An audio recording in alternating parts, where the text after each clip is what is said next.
This is Straight Up with Toby Martini. I am Toby Martini, and on this show, we talk about a few different things. What it's like to be an entrepreneur, how do you be in business today? Sometimes the psychology of what's behind it. How do you be successful? How do you make more money? Let's go find out.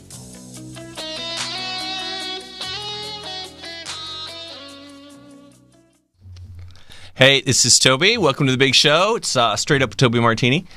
And I got to say it one more time just for my buddy Zach. This is Toby Martini. Zach, who works at the thing, every time he sees me, he's got to give me, wow, in the first 5 minutes of your show, you always say your name like 5 or 6 times. I don't think I'm egotistical. I'm trying not to be. So let's make the show about you and not me. But the thing is, when I give examples, I can only give examples from my life and my business. So, I mean, I can share other people's stuff as much as I can, but to be honest and real with you, I got to tell you what's really happening here. I do want to tell you that we are doing the different show coming up. And I don't want to call it this necessarily, but I've been kind of calling it the business breakdown. But I think it's 3 weeks from today, we're going to be starting the new edition of this show, which is me sharing all aspects of my business or one of my businesses.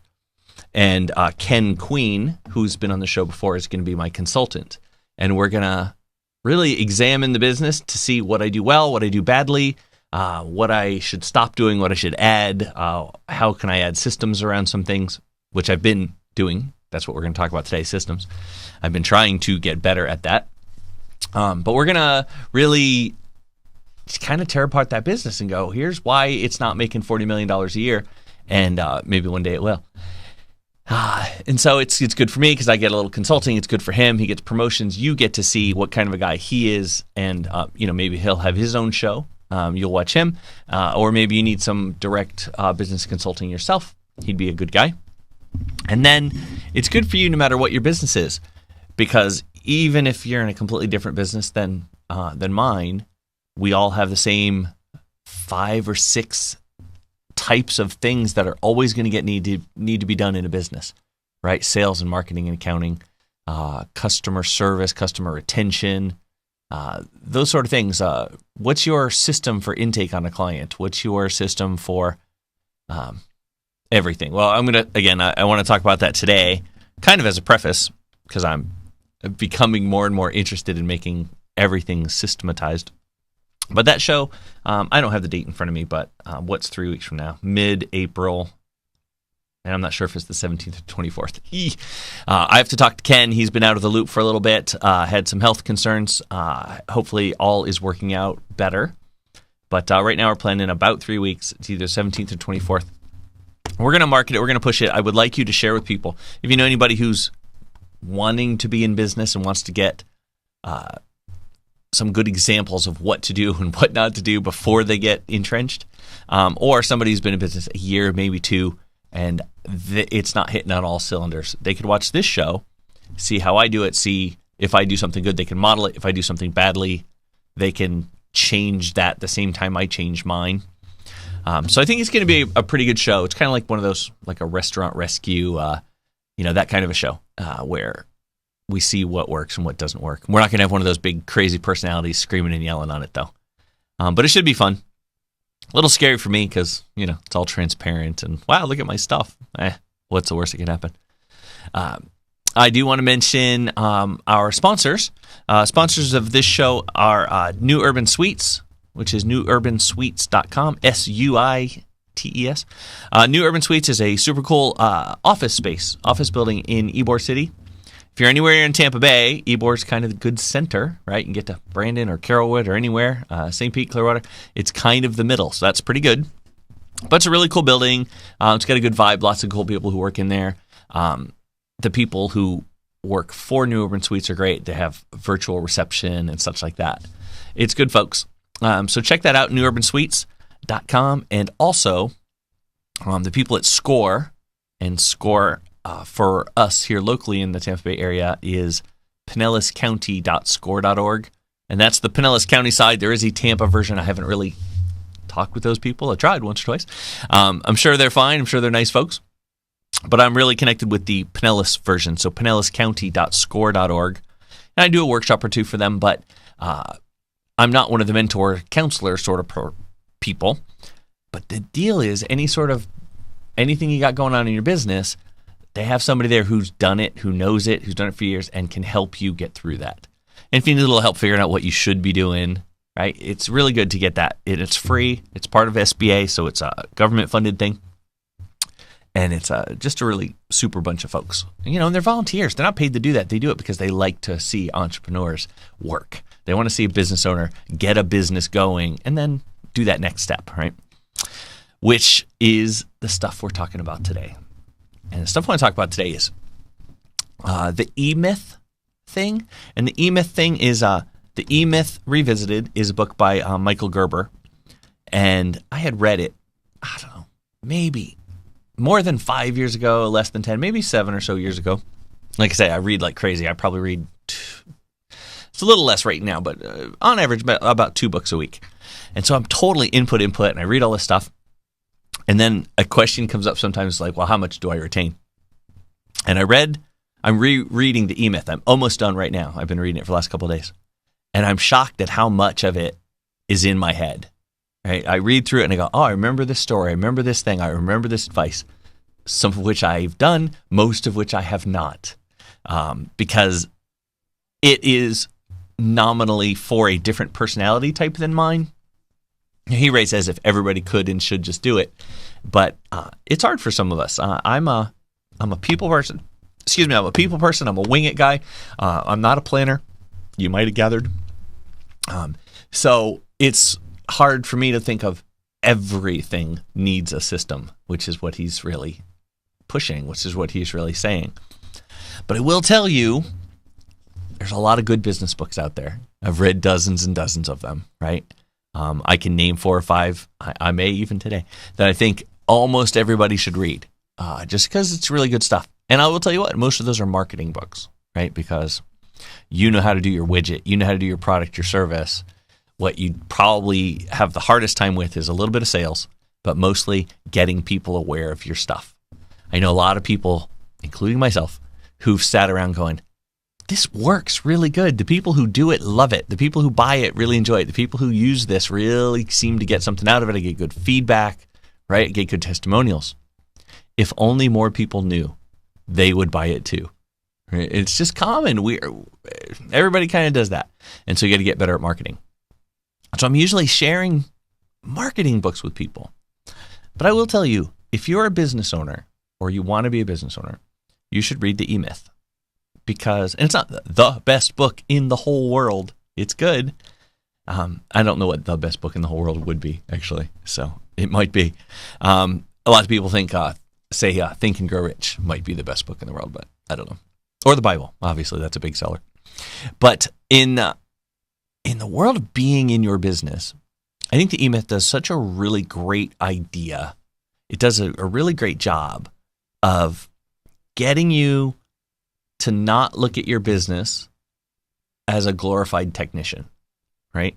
And I've used even some of the same examples as he did, but if you're good at making pie or you're good at making a website or you've created a widget and you know how to create a great widget, it doesn't help you to be spending 8 and 10 hours every day creating your widget or baking pie or building websites. You should not be doing that. Because in that case, you're just a freelancer, right? You're a technician, you're a freelancer, and you're constantly looking for work. You're not marketing, you're not doing that stuff. And the E-Myth, the real main crux of it is, well, I'm going to use a word, and I don't want people to get freaked out because he doesn't mean this exactly either.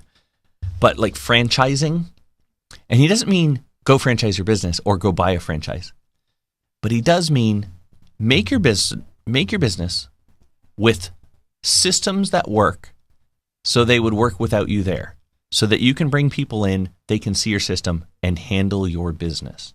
As if someday you will sell your business as a franchise, right? Can your business run without your personality? Can your business run without you and your words? Mine absolutely can't right now. I deliver classes that, I have in my head only I can do. But I read this book again and I go, I could write out how my class goes. Right? And, they changed and they're different and it's improv. I get it, but I could write out how my class goes and I could teach people, train somebody to teach my class. right? And then I could train somebody to do the sales the way I like. I could train people to network the way I like. And I could teach them how do you handle phone calls, how do you do follow-ups, how do you send homework, and all of those things. I really could systematize my business, right? And so at some point in reading this book, and I think many people get this, you read the book and you go, oh yeah, instead of just having my little store on the corner where I go to work every day, knocking out the work, I could have a business that could run without me. I can go on vacation, or I could go away for a year. My whole job would be cashing checks, right? And so it is very good for getting that perspective. And like Dan Kennedy says, Dan Kennedy, the marketing grump, that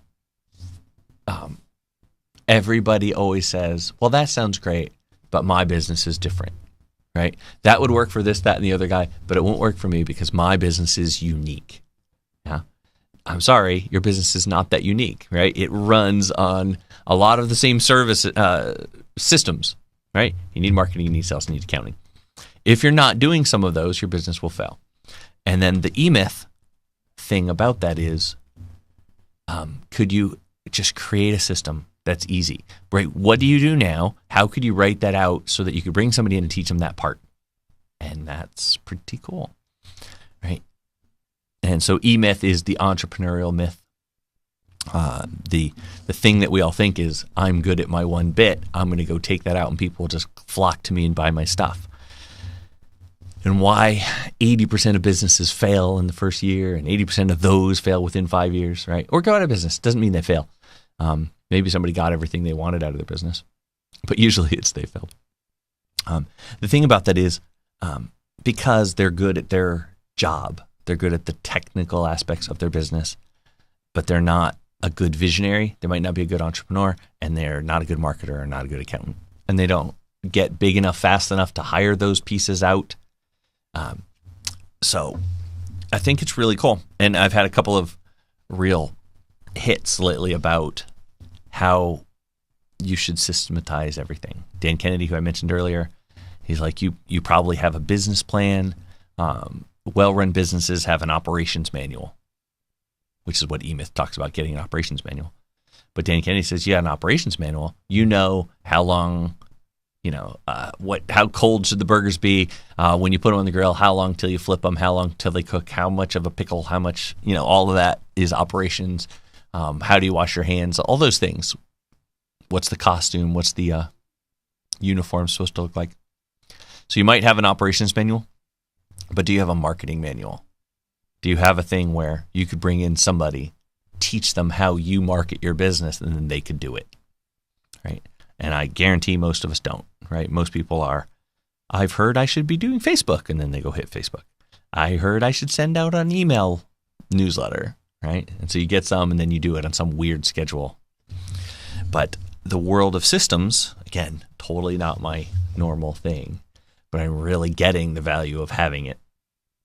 Like my friend Laura had told me once about my improv stuff. She goes, "It's great that you can improvise," and she's a vocal coach, right?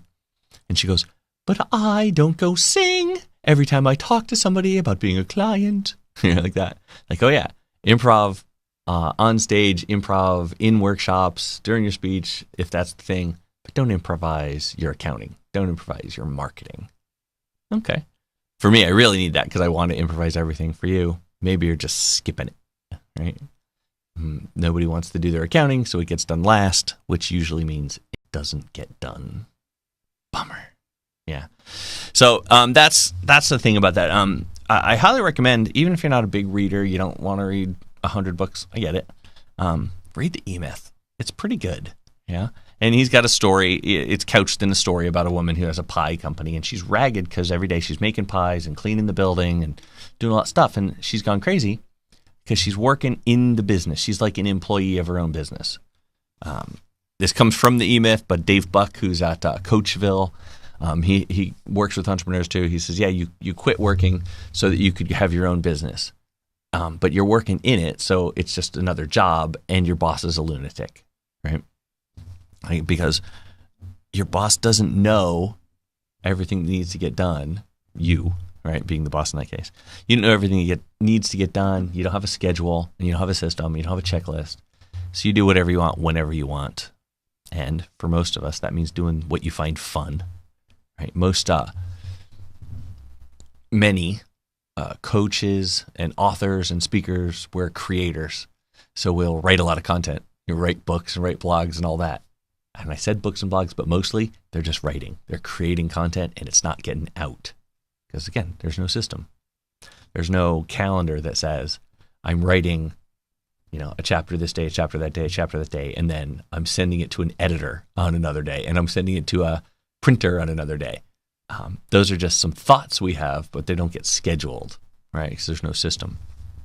I get somebody like Brian Tracy, who's written a bunch of books, and these people who write 10 and 12 books, they're not just sitting down winging it like most of us are. There's a plan. They know they're going to write a chapter a week or a chapter a day or whatever it is, and that, they figured it out. It's going to be published whenever, August of 2015. So they know by May of 2015 it has to be to somebody. So they back that up, and by February of 2015, they'll have to be at some point. It has to be completed and, edited fully. And if you're just winging it, how are you going to know? Your target date will just keep moving. It's just going to keep pushing on back. And so look at, and I wish I could convey, I wish I could just get it into anybody's head as well as I'm getting it from reading this book a second time, which is, if you could take yourself out of your business, could it still run? If it doesn't, then what do you need to do to make that happen? Right? And you look at like accounting systems and such, there's a system, maybe there's QuickBooks or whatever it is that people use. That's a program, right? That's a tool, but that's not your system. You need to know every morning I put in my receipts and I take this out at 9 o'clock, right? And every night I have to balance or whatever. But if it's not on a calendar, it's not on a checklist for your day, how are you going to know to get that done? And again, like most folks, you just push it off, right? So, and that's it's such a big deal. And I know people, I was talking to a friend of mine the other day who's a coach. She's in England, and she's very systematic. She has lots of checklists. She's organized, and she's a great coach. But the thing is, she's organized and has all these checklists for the work of the work, right? She has checklists for how do I deal with a client. She's not organized in how am I going to get a client, right? There's no system in front of that. And so, it's a struggle, right? For a couple of years, it's a struggle, not getting a lot better, still concerned whether she should be a coach or not. If she had tons of clients, she would be happy to be a coach, right? Because she's good at it. It's just hard to get them. So there needs to be a system in place. I'll tell you a fault that I had is yearly in the Toastmasters clubs, there's a table topics contest, which is an impromptu speaking contest.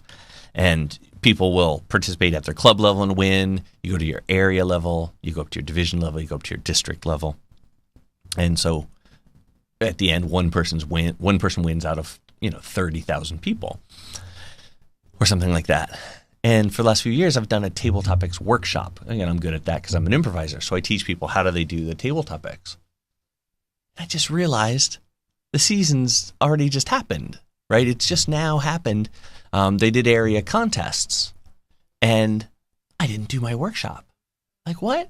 Of course I would. And it's not $1 million for me. It's to help the people who are in those contests be, happier about it, be calmer about it, and a little more skilled at it.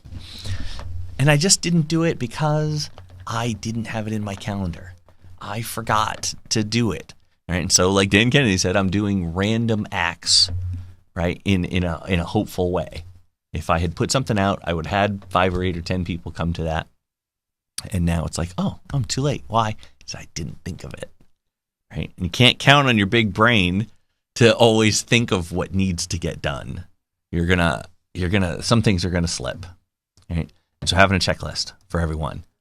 One of the things, in the E-Myth, Michael Gerber's talking about how one of the things you need to think about when you create your systems for stuff is if you can bring in unskilled people. Could you bring in some, young person or some person who knows nothing about your industry or your systems, they could read the manual or watch the videos and know how to do it. Now, not even they have to know how. They just have to be able to read, right, the checklist. Do this first, do this second, do that third. And I understand his argument. He's, if you have to bring in talented people to make it work, you're doing it wrong. But I think there's some compromise in the middle there, because it should be able to be handled by a lowest common denominator, should be able to be handled by almost anybody. The other side of that is, wouldn't you want to get smart, able-bodied people in your business, people who will think of new ideas, new systems, ways to improve what you have, as opposed to just being an automaton who can do the work, right? So I'm not knocking his system. I'm saying do that, get those people in there. But also, you still need to look for these creative thinkers. Look for people who think differently or are big about improvement all the time. So, and there might be a system for finding those people too, right? How would you find those people? You create a system that looks like, where do those people hang out? That's where we'll market. Do they watch video, or do they read, or do they, are they watching TV? Probably not watching TV. And so where are they? How do you speak to them? And what's the best way to get in front of them? Again, a video, a flyer, or whatever. So then your system might be identify these people. What sort of a person would help your business? Then where do you find those people? And then scout that place yourself, or your hirers, your recruiters. Scout that, meet people. So then you would have a system, an actual, like a checklist that said those things. And then here's the kind of people we're looking for. Here's how you approach them. Here's your initial offer. Here's what we want to request of them to see if they're good. And we're going to offer them a survey, or we're going to offer them an interview, or what. And then what's the next step? You've met 100 people, you got 50 to come to your place, and then you need a system for your interview. In your interview, make sure you ask these 10 questions. You can ask them maybe you can or not ask them in different order. Again, improviser in me wants to always get that flexibility. But so just this little part, think about if you're going to hire somebody. What's your process? Do you have the questions you're going to ask them when you hire them? Or are you just going to hope that they sound smart and you like them, right? It's too easy to do that. And so that system could be, how do we then, now we're to the interview process, how do we pick the right one? What are our criteria? So then after that, what? It's, do we have a cooling off period or a test period, probation period? I don't like probation, it sounds bad. Do you have some sort of a temporary agreement? Let's see if it works for both of us. Do you have that? How long is that for? How do you let somebody know if they're doing a good job or not? What are your metrics for if they're doing a good job or not? Right? You have to know those things. You have to be able to measure so that you can know whether or not they fulfilled. If you hired somebody because they talked good, they sounded smart, they seemed to like it, right? If those are the reasons you hired them, how are you ever to know if they're doing a good job without some metric? And this sounds crazy coming from me because I used to hate that. All right, I don't want to fill out a box and that. Jim Rohn had a great bit. He would talk about salespeople, and he would have a sales form. People always, I don't want to do the sales form. I just want to talk to people and do sales. But for the sales manager, at the end of the week, he'd have to know exactly how much everybody sold. How many contacts did you have, and how many did you push down the funnel or sell? And how many sales this week was a little square box. And somebody would come to him and go, well, I didn't really have the best week because, and he goes, I'm sorry, what's the number? And they go, well, I got to tell you, I was out Monday because my kid was, I understand you have a story, but that box is very small for a reason. It only holds a number, right? And it could sound a little mean, except for the sales manager to know whether his salespeople are doing good or not. He just needs to know the numbers, right? And then if it's bad and I need to talk to you about why you're doing badly, then we can have those conversations about why, what were the circumstances, what has come up. But if look at this, if you consistently have 50 sales per week and 1 week you have 12, you're not fired, right? Then we can talk about your circumstances. Oh, I get it. You were sick, your kid was sick, we can handle that, blah, blah, blah. But if everybody else around you has 50 all, for 6 weeks in a row, and you've got 12 and 12 and 14 and 10, well, that's not your circumstances. You're not doing it right? So that metric makes it able to see if your business is running. But if you think about that, you can do all that. That can all be done without you, right? You can have a person who's in charge of who is the sales manager, who handles your salespeople, because there's a system. Here's how we sell around here. Here's the system we use. Here's the intro. Here's the push. Here's the close, like that. And here's the order that we use. Right? And it sounds very mechanical. And I'm still trying to figure out how that works in real life for a business like mine and for me in particular. But can you do that systematic, having a program, and also still have some fun in doing it? Yeah, I think you can. And here's why I think you can. Because my example is improv. So improv on stage.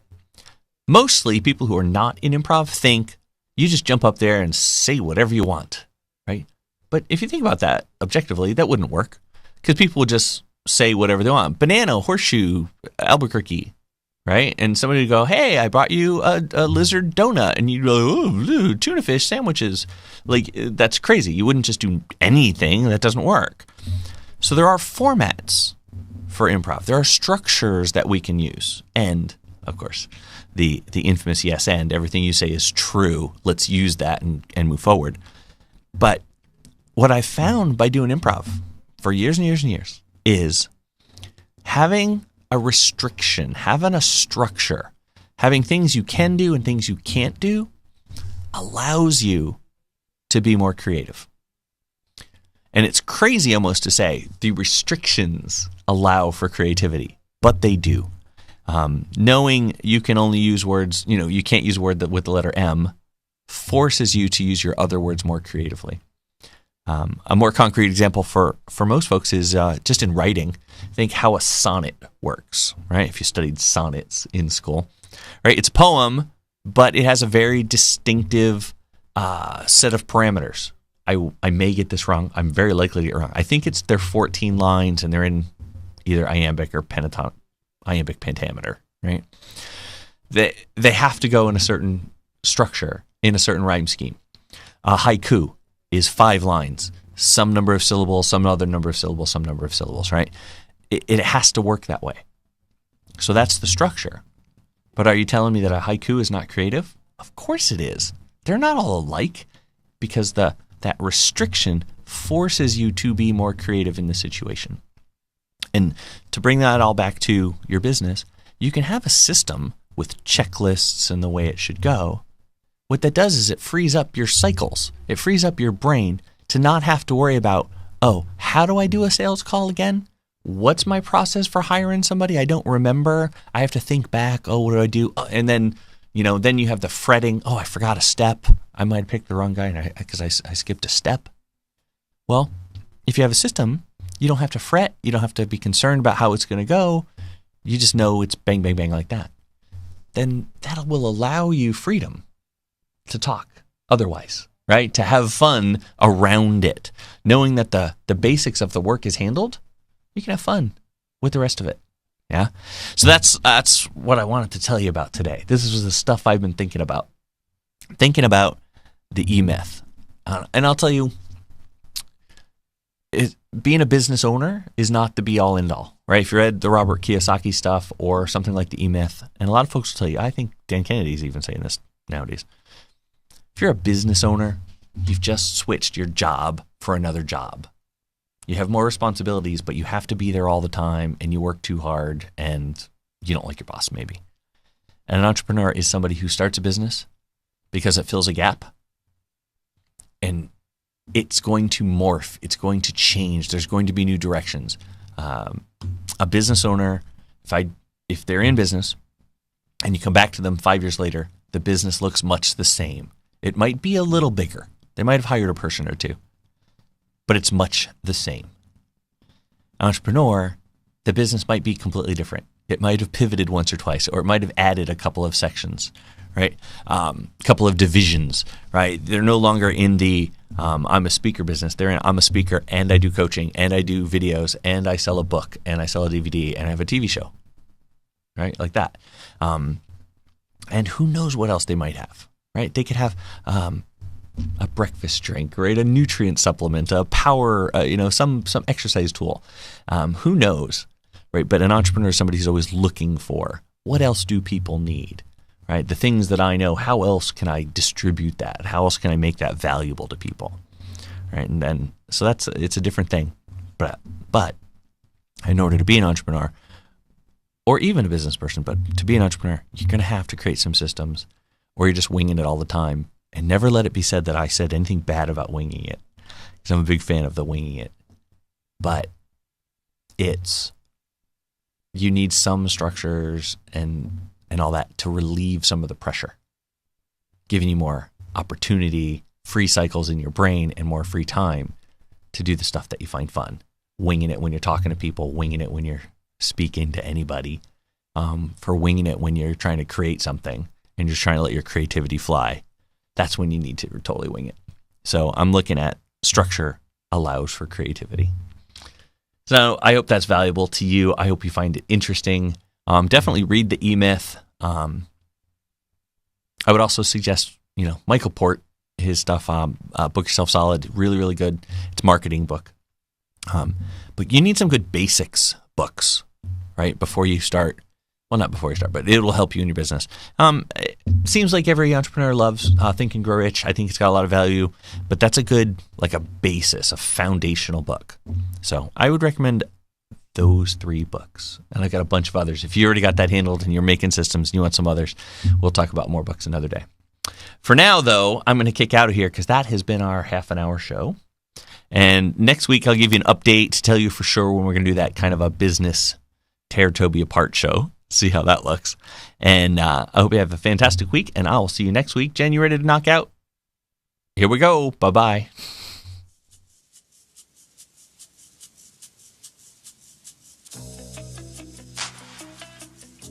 This has been Straight Up with Toby Martini. I hope you enjoyed today's show. If you want to find out more about what I'm up to, you can always find me at tobymartini.com. We'll see you next week.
This program was brought to you by the Internet Broadcasting Organization, setting the standard for new media broadcasting.